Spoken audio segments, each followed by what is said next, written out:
4.5 years ago, Amanda Ribas beat Mackenzie Dern. And at the time, Mackenzie Dern was somebody the UFC was pushing. She was attractive. She was a jiu-jitsu superstar, and they felt like they could build her into something. Amanda Ribas absolutely put a stop to that hype train.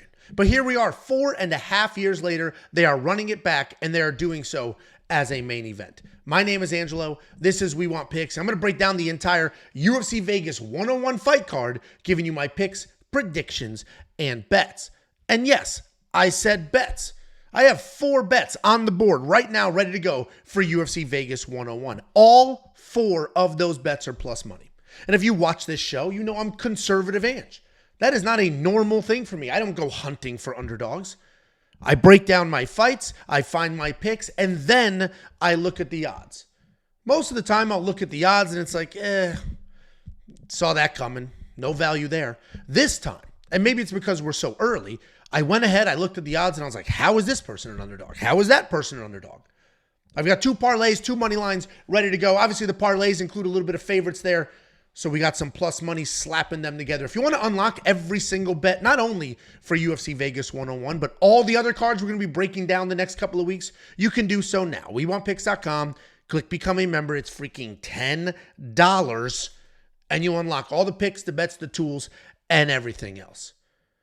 And you can do so in the app. Yes, we have an app. It's been hiding in the shadows for a couple of weeks, and then we officially announced it the other day. The app is ready to go. It is available on iOS. I know there's a lot of angry Android people, and I would shit on Androids right now, except I know there's a lot of you, and I don't really feel like dealing with that. And some of you don't know how to take a joke. So I'll make a comment like, it's a poor person phone, or what are you, a drug dealer? No good jokes, because there's no real good jokes making fun of somebody's cell phone, right? That's a pretty lame topic. But I would say some dumbass joke, and people would get pissed off and leave. The reality is, the only reason it's not on Android is because the login wasn't working correctly. We actually published to both the App Store and the Google Play Store. The login didn't work well on the Google Play Store, so we pulled it and we're working on it. For now, it exists on the App Store. It is an incredible app. It works insanely well. There are push notifications. Every single thing you can do on the website, you can do in the app. If you have an Android, it's okay. Just use your mobile browser. Almost the same experience, minus the push notifications. The app is available right now. Just search We Want Picks in the Play Store. Sorry, in the Apple App Store. Here's a look at the success that I have been having. You can't win every week, right? That is literally an impossible task. What you can do, though, is win far more often than you lose, and that has proven to not be impossible. The safety parlay is just one of many bets. I have hit 9 of the last 10. In this sport, this insanely volatile sport, I have hit 9 of the last 10 safety parlays. The only one I missed by 1 minute. It was the over 2.5 on Fang Shi, and that woman went ahead and died on us with 1 minute left in the fight. The safety parlay for UFC Vegas 101 will be up shortly. It might be up already. And the reason I say that is I do have 2 parlays. I might turn one of them into the safety parlay. We're going to wait a little bit, see what changes happen to this card, see what round lines we get. But the safety parlay was the beacon of stability in 2023 when we introduced it. It remained the beacon of stability in 2024, and it will continue to be the beacon of stability in 2025. If you're down on your luck and your bets aren't going the way that they go, just put up the safety parlay symbol like a bat symbol. I don't know. What should that be? What would that be? Not a dollar sign. That's too lame. We'll figure out what that is, and maybe we'll make a logo out of it. Anyway, shine that bright into the sky. Unlock the safety parlay. WeWantPicks.com. Click Become a Member at the top. Here's a look at those last 15 cards. Again, it's easy to have one good week. It's also very, very possible to have one bad week.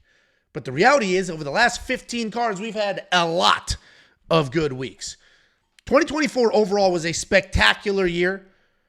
Towards the end, it really kicked in the high gear, and then we closed off on a somewhat high note. 24% ROI over the last 15 fight cards. You don't need to be a math wizard to know how impressive that ROI is in not only the gambling community, then the sports betting community, then the UFC sports betting community. That is an insane number. I am very proud of that number, and I intend to ride that success clean into and through 2025. But premium membership is more than just some copy-paste bets and the artificial intelligence and the DraftKings optimizer and the FanDuel. But no, There's also tools. The most valuable tool to you over the next couple of weeks will be the data analyzer. It is loaded with events clean through 2025. Everything that is officially announced and on the board will be in the data analyzer. You can get ahead of the line movement. You can do your tape study. You can deep dive all of the stats, the info, the information. Every single data point you could ever think of is in this data analyzer. And then you have a full tape index, and it is fully loaded with future events. Unlock the data analyzer, the picks, the bets, the other tools. WeWantPicks.com. Click Become a Member. It's freaking $10. It's $10.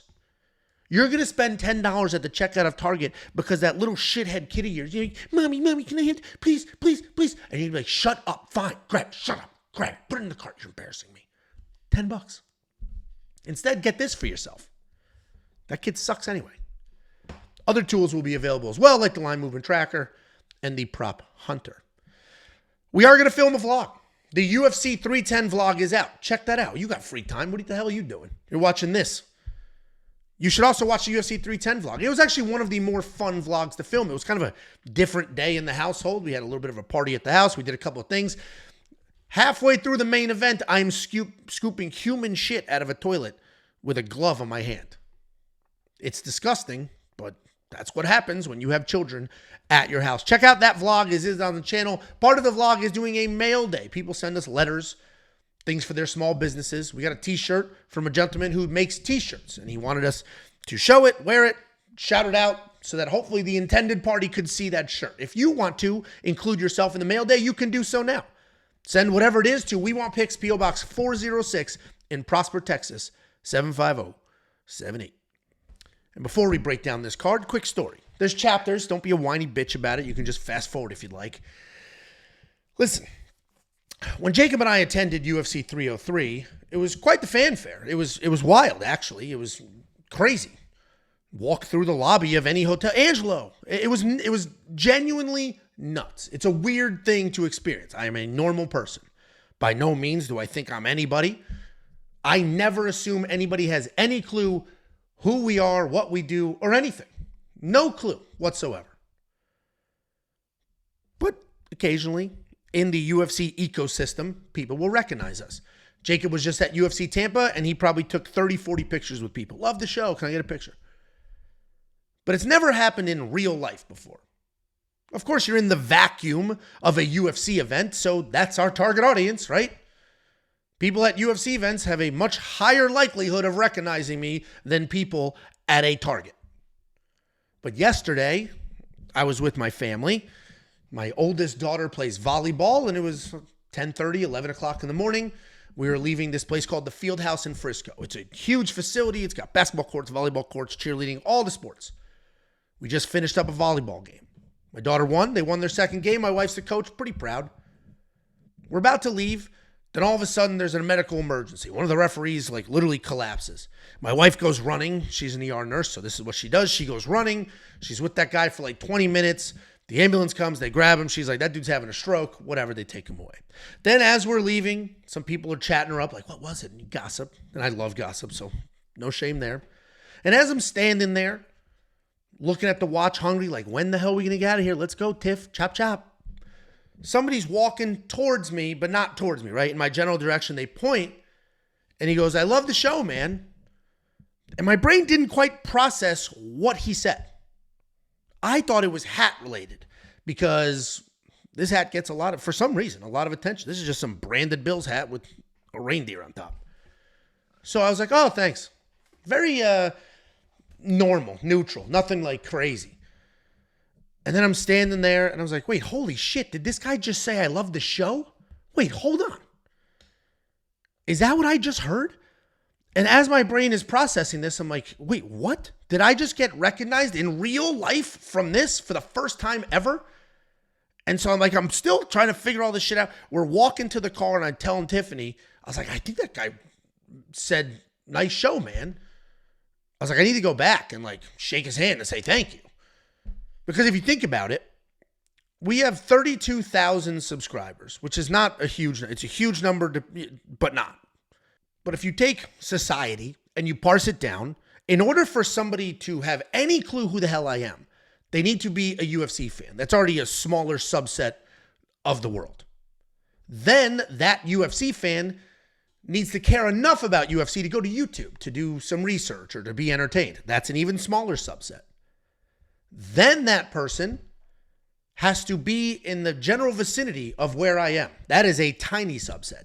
Then that person has to have seen the show enough times to even recognize who I am, and that's a tiny little subset. The fact that big-ass Ange had somebody recognize him at the field house on 10:30 on a Saturday morning was nuts. So, awkward Ange, I was not as elated as I should be, and I want you to know, if you're watching it, it's been stressing me the shit out. I walked to the car. I was like, I should have said, why didn't I go? I actually walked back in because I think he was going to get popcorn. Wasn't there anymore. So I was like, I'm an idiot. I'm an idiot. I should have shook it. Like, that's crazy. So yeah, if you're watching this, my bad on me. Even the most outgoing of us can be awkward. It's one of those things that are just like, you know, when somebody at the airport says, has a nice flight, and you go, you too, and they're not flying. And you're like, fuck, why the fuck did I say that? I'm so stupid. Similar energy. Let's go ahead and break this fight card down. Opening up the UFC Vegas 101 fight card is Marco Tulio taking on Ihor Potieria. I'm saying opening up, there's no shot this is going to be the official lineup. I'm breaking this card down pretty early for you. But we're going to pretend that this is the fight order because this is how it's listed today. We got Marco Tulio. This guy's a good striker. He's a solid grappler. His striking is diverse. He's got plenty of power. His volume is solid, but not overwhelming. He takes his time at distance. He has no problem throwing some leg kicks out there to try to slow the pace. He's got good grappling where he can get the fight to the ground and then either ground and pound or hunt for a submission. He's taking on Ihor Potieria. This guy's a very good striker. He's got a loose striking style. Solid power, good accuracy, but he can be hittable because he keeps his hands very low and he relies on his chin. His takedown defense is not great, but he does do a good job of trying to make you pay on the way in. He's very dangerous, but also very finishable. He is coming off that decision loss to Cesar Almeida, where he had 3 takedowns. I'm still going Marco here. This fight is set up for him to win. I don't think he's going to let us down. I think he's going to get it done. He's a minus 380 favorite here, as he should be. He's got the power to hang. He certainly has the wrestling to hang as well. Ihor has been trying to evolve. We saw the takedowns in the last fight, but I do think it's just a little too late. I think he's squarely on the downslide. I think the UFC set this up to showcase Marco, and Marco's going to get it done. But again, here's your reminder. UFC debuts are a different level of risk. We just saw at UFC Tampa, Navajo Sterling, a minus 1,000 favorite, barely squeak out a win against an absolute bum that shouldn't be in the UFC. And he won, but you get my point. This could be a similar situation. Ihor Potieria has beaten some hyped prospects in the fast. This wouldn't be the first time. Then we have Victoria Dudakova taking on Fatima Kline.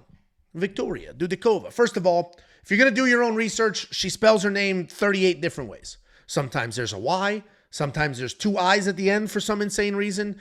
And I hate when this happens. Like, she has a name and she spells it a certain way. I don't know why the UFC website and Tapology can't agree on how she spells it. I don't know why the betting websites don't agree with each other. It's ridiculous. And Victoria is kind of a normal name. It's not like we have Gadzhiyasulov like in a couple of fights from now. But anyway, Victoria Dudakova, exciting fighter. She's going to come across the cage. She's going to let her hands fly. And then she's either going to keep striking distance or work her grappling. Her striking is clean. It's powerful. Her BJJ is pretty slick. You're going to find tape of her shooting blast doubles as well as defending takedowns and then firing away. She is coming off that loss to Sam Hughes where her wrestling and striking were actually solid, but the pace was just entirely too much. She just could not keep up with that pace. She's taking on Fatima Kline. She is a pressure grappler who is very dangerous on the ground. She's got a loose striking style where she's going to bounce on the toes and plot forward. When that distance is close, she's going to fire away. She'll send the right hand. She'll shoot a takedown. On the ground, she immediately starts working with strikes. And then as soon as you cover up, she's going to transition and look for a submission. She's got some big takedowns, plenty of cardio, and she is a solid prospect. She's coming off that short notice loss to Jasmine Gadzhiyasulov, where she had a takedown of her own, but that's pretty much exactly where the success stopped. And Fatima's almost a 4-1 favorite in this fight. She opened as a massive favorite against Jasmine Gadzhiyasulov as well. And then logic prevailed. The line corrected itself, and she ultimately lost a pretty straightforward decision. She lost to Jasmine because Jasmine is a nasty wrestler who can stay safe on the ground. Victoria isn't quite the wrestler that Jasmine is, but she's still a solid wrestler who can probably stay safe on the ground. These odds are wide. They're ridiculously wide. It feels crazy to me. I understand Fatima being the favorite. I think she should be the favorite. I'm going to pick her to win. I think the aggressiveness with the grappling is going to be the difference, but the odds are crazy. And Victoria could potentially sneak out a round, and that's where that plus 3.5 bet comes in. If you remember the breakdown I gave for UFC Tampa with Potieria Rodriguez versus Josephine Knudsen, it was a similar breakdown.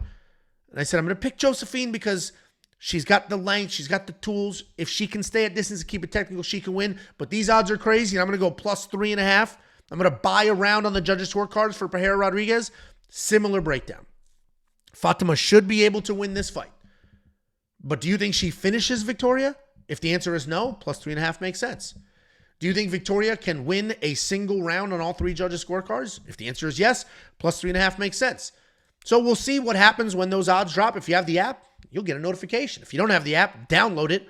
What the hell are you doing? The pick is going to be Fatima Kline, but the bet might be on the other side. Then we have Nurullo Aliev taking on Yanal Ashmouz. One of the only two fights I don't have odds for here, but I'm pretty confident in my pick. And if my pick doesn't align with the odds, we're going to have a fifth bet on this card. We got Nurullo Aliev. He's a dominant wrestler who has been competing his entire life. People love to compare him to Khabib, and that's not a crazy comparison to make. Yes, it is, if we're talking accomplishments and all that crap. But if we're talking just straight up style, it's not an insane comparison to make. Because he comes forward, he's got that forward pressure wrestling, he will chain wrestle, and he will work. He's not desperate with it. He's not shooting instantly. He's striking, it's technical, and then he works in that wrestling. He also has got the beard with no mustache. I mean, it's like looking in the mirror. He's got decent striking as well. He's light on his feet, and he pumps that jab. He'll work in the takedowns. The takedowns are powerful.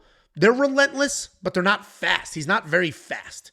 He's coming off that win over Rafael Alves, where a point was deducted for an alleged bite. He denies it, but he definitely bit that motherfucker. He's taking on Yanal Ashmouz. This guy's a well-rounded guy who does a great job adjusting in fights. He's going to come out striking.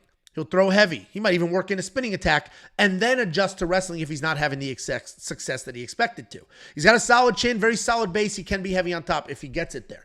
There's nothing explicitly amazing about Yanal, but he is strong. He is powerful. He can grind out wins. He's coming off that grapple heavy win over an absolute god-awful, terrible Trevor Peak, where just the tiniest bit of technique will get you a long way. Yanal's a guy that I have had success picking in the past. I picked him both times when he was an underdog. In his UFC debut against Sam Patterson, in that fight against Trevor Peak. And we don't have odds yet here, but he's likely going to be an underdog for the third time. But this time I'm not picking him. I think Nurullo is going to win. I'm going with the cannibal in this matchup. He bit Alves and he got away with it, so he might have some MMA karma waiting on him. But assuming the MMA gods just let it slide, hey, you bit the dude, who gives a shit? If they let that slide, then I think Nurullo leaves forward pressure, the takedowns. I think it's going to be enough to get the win here. Again, we don't have odds. The very second we do have odds, if somehow Nurullo is an underdog, or somehow this is it opens at minus 110, I'm jumping on it. Because I think Nurullo gets it done. I'm fairly confident in that outcome. Again, if you have the app, you'll get a push notification. Then we have Abdul Razak Alhassan taking on Cesar Almeida. Let me break this down for you and then tell you all the reasons I'm a little nervous. I do have a bet here. And I look at the bet and I stare at the bet and I'm like, man, do I regret this? That is the problem. My suggestion to you all is just go with your gut. Because I went with my gut here, and I just have to trust it. Because anything, you stare at it long enough, you could either convince yourself is the greatest thing in the world and be delusional, or you can go the other direction and just lose all confidence whatsoever. What the hell was I thinking? That might be a little bit here. We'll talk about it. We got Abdul Razak Alhassan. Dude's 39 years old, and I'm going to emphasize that because that is important. But he is a powerful striker. He does tend to headhunt. He does tend to look for knockouts, which is funny because the guy is a very high-level judo practitioner. Then he knocked a couple of people out, realized how fast and how hard he hit, and then he turned into a striker. He's an incredibly talented guy. He does not always use all of his tools. He is coming off of that no contest with Cody Brundage, where he actually looked phenomenal before a couple of shots to the back of the head. He's taking on Cesar Almeida. Cesar Almeida was a big-time professional kickboxer. He's had success at the highest levels. He even beat Alex Pereira in kickboxing. He does everything you would expect a high-level kickboxer to do. Clean combinations, big power, good footwork. He's dangerous every second that a fight remains on his feet. His takedown defense in the middle of the cage doesn't exist. That is a problem. But against the cage, it does exist. And if you want to hear a whole rant about the difference between those two takedown defenses, go watch the UFC Tampa recap video. I went on and on about it in the Miranda Maverick fight. Cesar Almeida is coming off that win over Ihor Potieria, where he was measured, he was controlled, even though he was blasted in the eyes 4 times and cracked in the nuts. When I saw Cesar Almeida was a minus 230 favorite, I was like, boom, done. That's the side I'm on. He's fighting a 39-year-old man. And I understand he's 36, but he's fighting a 39-year-old man. He will be the much better striker. And you really can't look at a 39-year-old man's sub 1 minute fight and go from there. Because that's what happened, right? In Abdul Razak Alhassan's last fight, it was 1 minute. And he looked amazing, or less than him, it was 37 seconds. He looked amazing in that fight, but it was 37 seconds. I have no idea what would have happened if that fight continued. Meaning, I mean, it looked like he was going to beat Cody Brundage, but you get my point. Was he going to slow down? Were we going to start to see the age? What I will say here is, I bet on Cesar. I felt very, very confident on Cesar first looking at this. If you think Abdul Razak Alhassan goes all in on the wrestling, which we have seen him do in the past, then you should go that side, and he's a great underdog. Because Roman Kopylov took down Cesar Almeida a few times. But the difference between Roman Kopylov and Abdul Razak Alhassan is that Roman Kopylov is also an incredible striker. So Cesar had to worry about multiple things. In this fight, he will have to worry about Abdul's power and his speed, obviously. But I think Cesar will play the better footwork game. I think he'll be the better striker. And you can't always trust Abdul to go in there and wrestle. There's been plenty of fights where he should have and didn't. I bet on Cesar. I do have a little bit of buyer's remorse, but it might be just me staring at this and convincing oh my God, it could go this way, it can go that way. So we're going to leave it alone. I think Cesar is probably going to get taken down a few times, get back up, piece up with technique Abdul Razak Alhassan, and then his takedowns are going to get farther and farther away, less and less effective, and Cesar will take over. This could be a 29-28 type situation. First round going to Abdul where he's fresh, clean early, and then starting to slow down. But I am going to pick Cesar here. A little bit of regret. Then we got Magomed Gadzhiyasulov taking on Bruno Lopes. I nailed that first take, no edit. That is this dude's last name. And Magomed Gadzhiyasulov, did it twice, is a well-rounded guy. He's got solid striking, solid wrestling. He invests early in the body with kicks and straight punches, and then he'll work to your head. He doesn't headhunt early. He makes the time. He takes the time to invest. He caresses. A little bit of foreplay before he starts looking for the knockout. He can take some time, though, to find that rhythm, but when he does, he has some very real power. He's not just a striker, though. He does a nice job sneaking in takedowns when he needs them. His takedown defense, however, sucks, but if he ends up on top, he is solid. He's coming off a successful UFC debut over Brinson Ribeiro, where he had 5 takedowns. He's taken on yet another UFC newcomer. I believe there's 5 UFC newcomers on this card, every single one of them coming off the Contender Series, and Bruno Lopes is one of them as well. Bruno is a forward pressure striker. No problem with volume. He starts technical, he throws in combinations, but then he can get sucked into a slug fight where he starts winging from the hips. He's a solid grappler as well. He's got some decent takedowns, heavy top pressure, and good ground and pound. This is only the second fight on the card that does not have odds. Every other fight has odds. I imagine Magomed is going to be the favorite. And sure, his takedown defense sucks, but the takedown offense is there, and that's all he's going to need here. Lopes is a solid BJJ guy, but mostly from top. As soon as Lopes gets crazy on the feet, starts winging punches, Magomed's going to lower his level, get the fight to the ground. Magomed is the pick. Let's hope Lopes' record of 13-1 tricks some people, tricks the odds makers into thinking this is going to be a close fight, because I do not think it will be.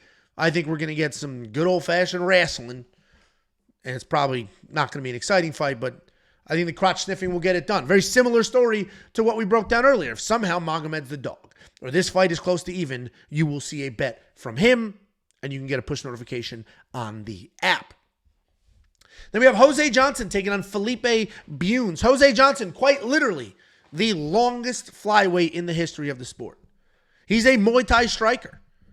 And again, the longest flyweight in history. A 71-inch reach at 125 pounds.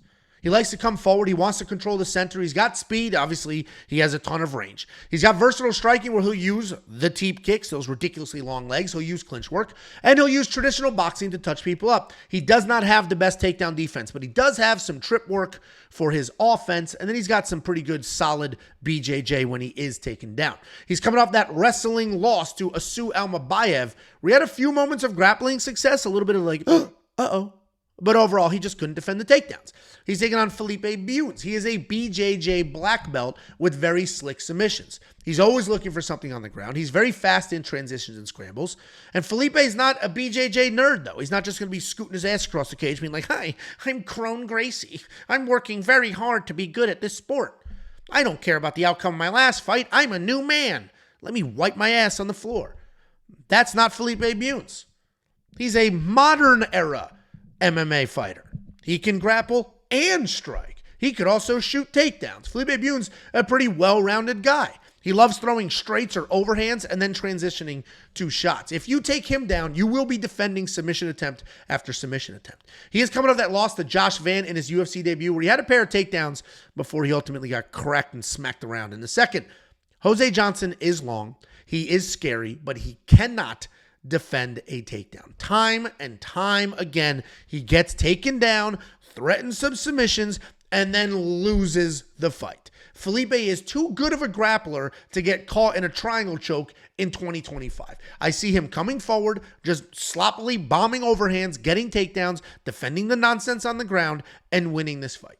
Felipe Bunes is going to be the pick, and I threw a nice little bet on him at plus 175. This was a fight where, again, if you watch this show, you know the process. First thing I do is the graphics.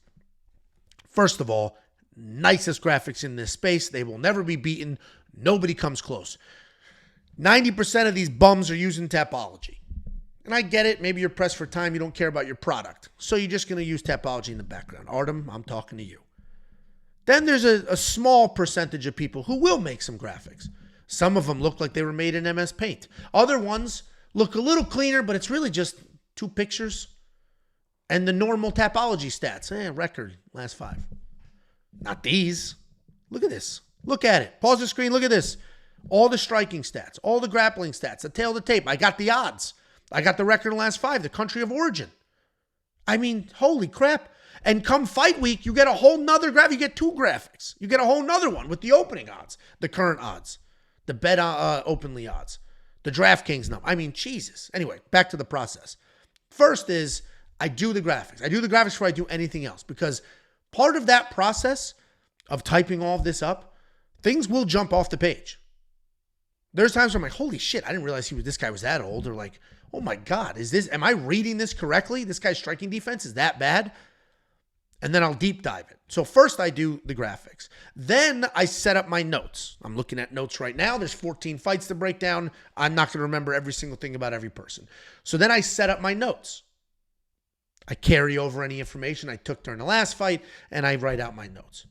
Then I check the odds. After I make the pick and write my notes, then I look at the odds. And then I place my bets. And sometimes they're not surprising, and sometimes they are. I was shocked Felipe Bunes was a plus 175 dog. I expected him to be an underdog, but I thought we were talking 125. Oh, yeah, Jose's the longest guy in the world. Dude, he's got 9 losses. This guy isn't a killer. And everybody who beats him takes him down. Felipe Bunes can take him down. I think it's that simple. Yeah, Josh Van just beat him, but we just saw how good Josh Van is. So Felipe Bunes at plus 175 was a nice little treat when I finally got to check out those odds. And if you're wondering, like, Angelo, I've got DraftKings. How are you betting all of these fights already? I don't know why that's my voice today for Crone Gracie, for you nerds. I don't know why. But it is. Felipe Bunes, Jose Johnson, everybody else on this card, those odds are available on Bet Online. That's who we use. I live in Texas. In Texas, I can't use a DraftKings and MGM. I can't use any of that. I have to use Bet Online. But even if I could use those, I would probably still use Bet Online because they have the best odds, the earliest odds, and the most amount of prop bet options. So we're a few weeks removed from this fight, and we already have all the odds on this card. We also have odds for UFC 312, UFC 313, UFC 311, but not the full cards on those. We have this full card already. It was released earlier in the week.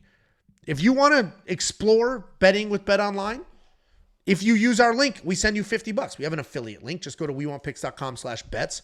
Click on the link, make an account, make a deposit. Then we're going to get paid and we'll pay you $50. Pretty straightforward.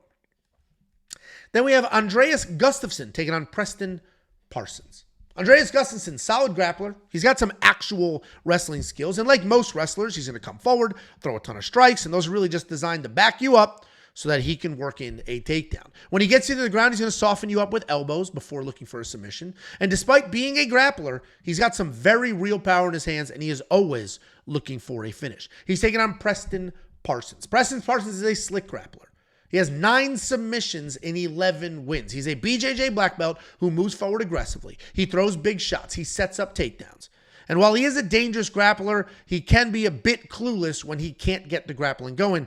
Historically, he is takedown or bust. But in his last fight against Oban Elliott, he managed to do both. He got the takedowns and he busted. I am actually struggling with what to do here. Preston Parsons is not very good when he cannot control the wrestling, and I don't think he can control the wrestling in this fight. So you can just stop the breakdown there and say, I'm going to pick Andreas. But I also don't think Andreas is very good, and he's getting way too much credit for sloppy, winging knockouts. Can Andreas smoke Preston here? Of course he can. He has wrestling, he's got power, but can Preston get the takedowns and remind us that there are levels to this? Also, of course. I'm going to pick Andreas because without the ability to control the wrestling, I think Preston's going to be a little bit lost here. But I would stay far the hell away from this fight, especially with these odds. Minus 210 on a UFC debut. Who throws punches from his hips? Why? Because he's got a neck tattoo and blood in his face in this picture. He's a badass. If he can't defend the takedowns, he's screwed. So I would be a little careful betting a 2-1 favorite in this situation. Then we have Punahele Soriano taking on Uros Medic. Another situation where my gut said do something, I did it, and now I'm staring at it and worrying about it. We got Punahele Soriano. This guy's a fluid striker who's got a ton of power, and he can put most people out on their feet. He was also a Division III All-American wrestler who, despite those wrestling credentials, has been taken down 18 times in his UFC career. He can be first round or bust, but he does seem to be putting all that stuff back together. He made the walk to welterweight. He dropped weight classes. He's coming off that successful debut where he did go back to those wrestling roots. He had 5 takedowns against Miguel Baeza. And he's fighting a pretty good striker here in Uros Medic. Uros Medic is clean. He's technical. He comes out fast and loose. He has a 100% finish rate in his 10 wins. He's got speed, power, legit killer instinct. When he smells blood, he goes for broke. His takedown defense sits at a pretty low 55%, but that's a bit skewed because he was taken down 7 times by Motobek Orobai. He is coming off that knockout win over Tim Means back in April. Punahele has an interesting UFC career. He started off as a powerful striker with plenty of success. But as soon as the level of competition went up, the wins went down. He was outstruck by Brendan Allen. He was outgrappled by Nick Maximov. If you don't know who Nick Maximov is, he's that guy in that famous clip where Nick Diaz is talking to the camera and he's saying like, hey, Hamza, fight my boy. And then there's like a scared little dude that's like, yeah, like terrified. That's Nick Maximov. That guy beat Punahele Soriano. And then a few losses later, he's like, let me reinvent myself and move down to welterweight. The problem is Punahele is not Joaquin Buckley. Sure, he looked good in his last fight at welterweight, but I don't see it here. I think he gets tagged early. I think he feels the power from the Uros side, and he starts to panic wrestle. Basically what happened when he fought Roman Kopylov. Not only is Uros the pick, but I parlayed him in the striker's delight with Cesar Almeida. So I'm worried about both those dudes. So it is what it is. The only thing that worries me here is the 5 takedowns in Punahele's last fight. And if he's just crotch sniffing all in and he does have success and he does not get tagged early, then yeah, it's going to be a long night for Uros Medic. I'm still going to believe. I still believe. I trust. Hopefully these strikers are starting to learn to back their asses up against the cage. You can defend there much better than the middle of the octagon. Hopefully they're learning to just let their hands go. Don't worry about the takedown. Just let your hands go, because the more you touch him, the less he's going to have effective wrestling. If you just blast that dude in the mouth a few times, you think he's closing the distance anymore? No. He's going to be panic wrestling from way too far away. So hopefully Uros lets his hands go, tags Punahele early, and my parlay hits. I mentioned before, BetOnline has the earliest odds. That is how I have bets on this card already, using BetOnline. If you want to use them or any of our other sportsbook partners, just go to wewantpicks.com/bets. Use the links, sign up, make a deposit. We send you $50 as a thank you. It's affiliate marketing. You're going to use the link. You're going to sign up. I'm going to get paid. Then I slice off $50 and I give it right back to you. You have to use the link. That is the only way they can tie you to us. That's wewantpicks.com/bets. After you use the affiliate links, you can download the app. You can actually do it through the app if you'd like, but we have an app. We're very proud of the app. It works insanely well. We have well over 1,000 takedowns in, 4 days since we announced it. So I appreciate everybody who downloaded it. I appreciate everybody who's given us the feedback. I love the app. Everybody should thank Josh, the web guy. It was his baby project, his pet project, and he absolutely delivered. So download the app. It's available right now in the iOS App Store. And here's a closer look at that safety parlay. Conservative Ange getting it done with the word safety. Safety parlay hit 9 of the last 10. A 69% ROI from one single bet. It's not a coincidence when there's 9 of 10, and the only one I missed was because a woman decided to die with 1 minute left to go in a fist fight. Otherwise, it's 10 of 10. You can unlock the safety parlay for UFC Vegas 101. Just go to wewantpicks.com, click become a member. It's freaking $10. Think about all the dumb shit you spend $10 on, and think about everything you could get if you just spent that $10 at wewantpicks.com. We will be filming a holiday vlog. UFC 310 vlog is done. I loved it. The holiday vlog will be filmed. We're just trying to put out some content. Spend the holidays with me and the family. And if you do want to send something for the mail day, like a letter, or if you have a small business you want to promote, we'll read it, we'll open it, we'll do all the things. We Want Picks, P.O. Box 406 in Prosper, Texas, 75078. Then what looks like the main card is going to open with Ernesta Karakik taking on Nicole. I know it's not Nicole. It's like way more complicated than that, but we're going to say Nicole Cagliari. Ernesta Karakik is a solid striker with great footwork. She got fast hands, solid head movement. She throws punches in combination instead of one at a time, and she could dance her way to a win. She does not have a ton of power, so typically she needs to fight for a perfect 15 minutes. She's long, and she uses that length really well for striking, but not as well defending takedowns or working her way up. She is coming off that loss to Diony Barbosa in her UFC debut that a lot of people think was a robbery. She's taken on Nicole Cagliari. That is not how you say it, but I'm from the Northeast. That's about how I'm going to say it. It is what it is, guys. People call me Anthony. In real life, people who have known me for a while call me Anthony. That's not even the same name. I could see if you said like Angelo and you just pronounced it wrong. No, they say Anthony. It's not even the same name. So yeah, I called this one carrot cake and said Nicole instead of Nicole. Said Cagliari instead of Cagliari. We're going to deal with it, and we're going to move on. She's a busy grappler. She'll take her time striking. She will close that distance and then work you to the cage. Her takedowns are not great, but she does have a very nice clinch. She's got good body work where she tries to tie you up. She'll launch knees, and she will work. When she gets you to the ground, she's very aggressive with the transition. She wastes no time working the side control, mount, or other dominant positions. The issue, though, is that she's not very aggressive, and she oftentimes loses positions if she does get too aggressive. You're going to get one side of the spectrum or the other. She's either going to get you to the ground, lay there and do nothing, or go way too hard trying to find something, fall off the top, and lose the position. And I want to pick Nicole here because of Carrot Cake's takedown defense. But Nicole's offensive takedowns are not very good either. So we have a battle of the mediocre grappling. So then I assume it's probably going to come down to the striking. And if that's the case, then Ernesta is the much better striker. She's busy. She's faster. She's longer. So I think Ernesta can get it done here. But minus 185, 2-1 favorite, somebody who has shown us she can't really defend takedowns. Crazy work to bet the minus 185. We just watched Pereira Rodriguez move forward and absolutely bully Josephine Knudsen. This could literally look identical to that. So this is another spot where picks and bets are not the same thing. I emphasize that every single freaking week. Picks and bets are not the same thing. Because I'm going to pick carrot cake here.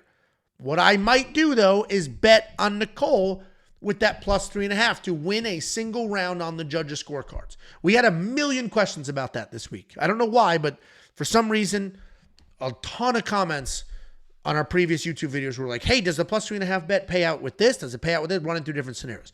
Let me run you through how to do the math. There are 3 judges, and there are 3 rounds. Every single judge has to score every single round 10 or less. So you total up this judge's 3 rounds. You total up the next judge's 3 rounds. You total up the next judge's 3 rounds. Then you add 3.5 points. The simplest way to describe the math, if you don't want to do it all yourself, is that the person you're betting on needs to win 1 round on all 3 judges' scorecards. If they do that, and then you add the plus 3.5, you're good. So a split decision, you're good. 29-28 across the board, you're good. If they somehow get a 30-27 in their favor, if they win outright, good. The only way you lose is if they get finished or they just get shut out, 30-27. So I'm probably going to place a plus 3.5 on Nicole because, frankly, she could have 1 good round. She can get some takedowns. I don't see a finish in this fight, so she can get some takedowns, have 1 good round, and then lose a 29-28 and our bet hits. Then we have Austin Bashi taking on Christian Rodriguez. This is another young prospect, and Christian Rodriguez is going to continue to look to live up to his name of killing these young prospects. Austin Bashi is a major prospect, not just a regular one. He's a big-time prospect. He's only 23 years old. He is already 13-0. He has a wide array of wins. Very good striking, very good grappling, all around very solid. He's definitely a better grappler than a striker. He's got some very real takedowns. He has no problem shooting open mat takedowns, then reshooting if he misses. As soon as he's tied up, he's working for a takedown, but he has no problem pivoting to a submission if the opportunity is there. He's taking on Christian Rodriguez, C-Rod. C-Rod's a slick striker. He's got good movement, good speed. He's got his own decent takedown defense at 65%, but he has been taken down 21 times so far in the UFC at 135 pounds. He was a prospect buster. We're no longer at 135 pounds, are we? We're at 145 pounds. Because with all of those prospect busting wins over Raul Rosas, over Isaac Dulgarian, there was controversy with the weight. Cameron Saman. Christian Rodriguez was missing weight, getting sketchy scorecards. So he moved up to 145, and he got all the karma he needed when he was submitted by Julian Erosa. But here we go again. Christian Rodriguez fighting a grappling prospect. And he's a big underdog. We saw it when he beat Shiwiwi. We saw it when he fought Isaac Dulgarian. I do not think he won that fight, but that is what it is. The common denominator, though, in the Shiwiwi fight and the Isaac Dulgarian fight were that both of those guys gassed. They gave Christian the opportunity. They both dominated early and then gave the fight away.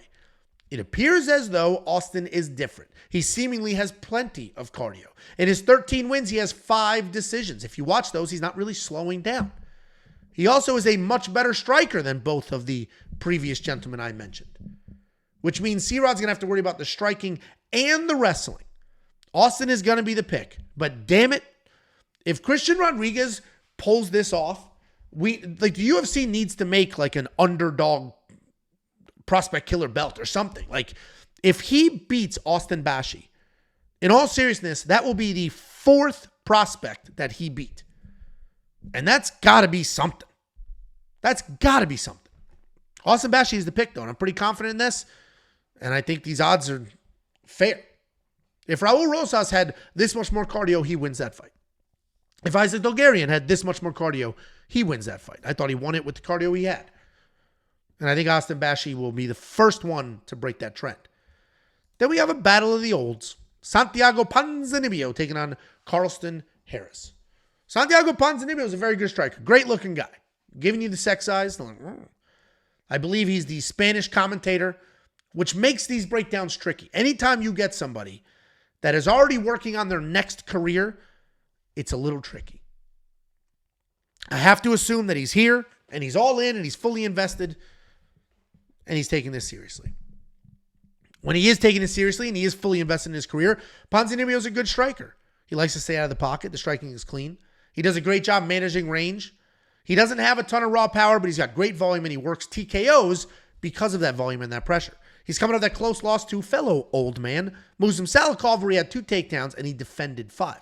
He's taking on Carlston Harris. This guy's a well-rounded guy with pretty wild striking, but he does have some power in there. He's a very slick, opportunistic grappler as well, meaning he's going to snatch things up like a Darce, or even standing head and arm chokes when he sees the opening. His wrestling is solid as well. He does not have traditional takedowns, but he's got good body locks, good trips.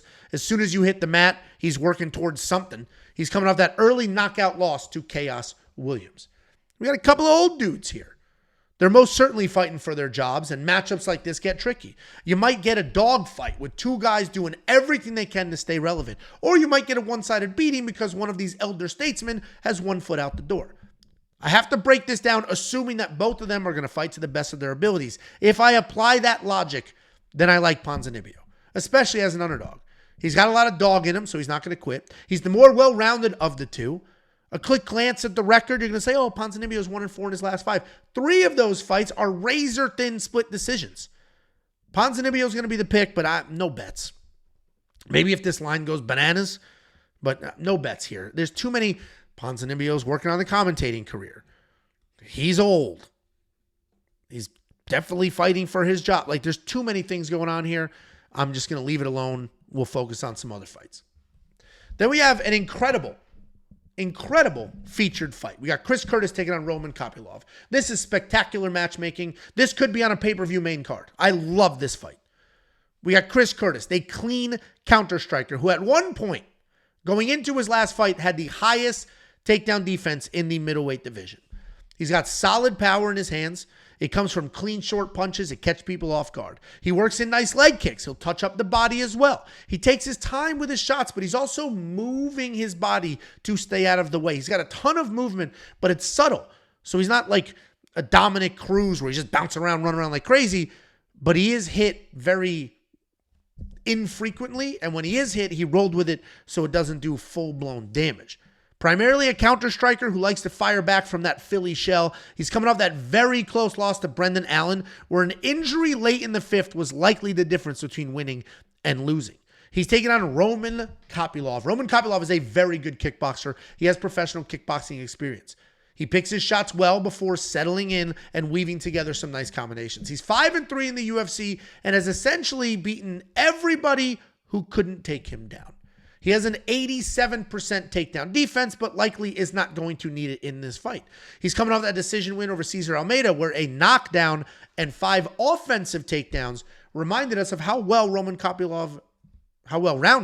Roman Kopylov actually is. Chris Curtis, without question, is the better overall fighter here. He's literally the better mixed martial artist, and that is the sport, mixed martial arts. The problem, however, is Chris doesn't care about the M in MMA. He has attempted exactly 0 takedowns in his UFC career. That spans 10 fights. His wrestling is there for defensive purposes only. Means that as long as you're in a fight with Chris Curtis, you don't have to worry about takedowns. All of those fights end up being kickboxing matches. And if we have a kickboxing match here, Roman Kopylov is the better kickboxer. It's just that simple. So Roman Kopylov has to be the pick. And he's probably going to look like his price tag. The line's already moving. He was minus 180 just a little bit ago, and he's already minus 225. Roman Kopylov is the pick. I'm very confident in that. I have seen nothing from Chris Curtis to make me think he's going to wrestle. With that being said, he goes to a high-level gym. He has high-level coaches, high-level training partners, and he's a very intelligent guy.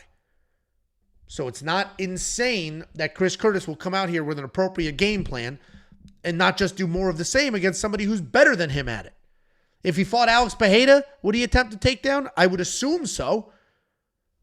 So maybe he attempts a takedown here, but based off of his 10-fight UFC history, probably not. And if he doesn't, he'll lose. Then we have the co-main event of the evening. And this fight order might change. I believe the Chris Curtis fight should be the co-main event, but it is what it is. No big deal. Doesn't matter where you are on the fight card. It's the same fight. We got Thiago Moises taking on Trey Ogden. Thiago Moises is an interesting guy because, as I mentioned, my process for breaking down fights every week is I do the graphics first. And when I do the graphics, sometimes numbers will jump off at me and I'll remember them. And every time I do Thiago Moises, I'm like, this guy's not even 30? That is crazy. He has been around forever. I feel like he's the 35-year-old in this matchup because he's been around so long and he's fought so many people. But he's not even 30 years old, so we have to assume he hasn't even peaked. He's a very slick grappler. He does a great job of staying dangerous while being composed. He maintains position, but he's still working towards something. Even though he is primarily a grappler who looks for submissions, he averages more than 2 takedowns per fight. He's got some good technical striking, and he can hang with most people. He uses solid low kicks to set up those takedowns. He is surprisingly young, as I mentioned, given his experience, but he is coming off that battering loss to Ludovic Kline, where he was dropped twice and taken down. He's taking on Trey Ogden. Trey Ogden is an athletic grappler with solid takedowns and decent power in his hands. He is absolutely a grappler, but if you run through his tape, you'll see that even in his submission wins, he's dropping his opponents with strikes before snatching things up. His takedowns are really well timed. He does an excellent job of lowering his level and shooting blast doubles as his opponents come to him. He's coming off that impressive underdog win over Loik Radzhabov, where he had 4 takedowns. Thiago Moises is the better pure grappler in this matchup, but Kron Gracie was the better pure grappler in his matchup with Bryce Mitchell. And while that is an absurd comparison to make, the point here is that offensive BJJ and defensive BJJ are very different, as is competition BJJ and fighting in a cage. I think Trey can get the takedowns because as good of a grappler as Moises is, his takedown defense is not great. And once they get to the ground, I don't care how much better at grappling Thiago Moises is, he's going to be on his back. So I think Trey Ogden will get the takedowns, stay safe in the guard, and work his way towards a win. I picked Trey Ogden. I bet on Trey Ogden at plus 145. I have no idea what's going to happen to these odds. I might look like a genius come fight night or an idiot when Trey Ogden's plus 280. But for now, I looked at it and I was like, you know what? Trey Ogden's on a bit of a heater. I trust him to wrestle. And this very much feels like a fight where whoever shoots first will win. And I think Trey Ogden is going to shoot first. And that's a thing in this sport. We have plenty of better wrestlers who get taken down. We have plenty of better grapplers who spend a whole fight on their backs and lose. And a lot of that, the common denominator in those fights are who shoots first. And I think Trey Ogden will shoot first, which is why I have picked our man Trey. Then we have the main event of the evening. This was supposed to be the co-main event of UFC Tampa, but it was moved to UFC Vegas 101. I don't know if it was moved because of an injury or any reason in particular, or they just needed a main event. I don't know why it was moved. But when it moved, it went from 3 rounds to 5. This is also a rematch from 2019, where Amanda pretty much dominated. She had takedowns, she controlled the striking, she was never really in any danger at all.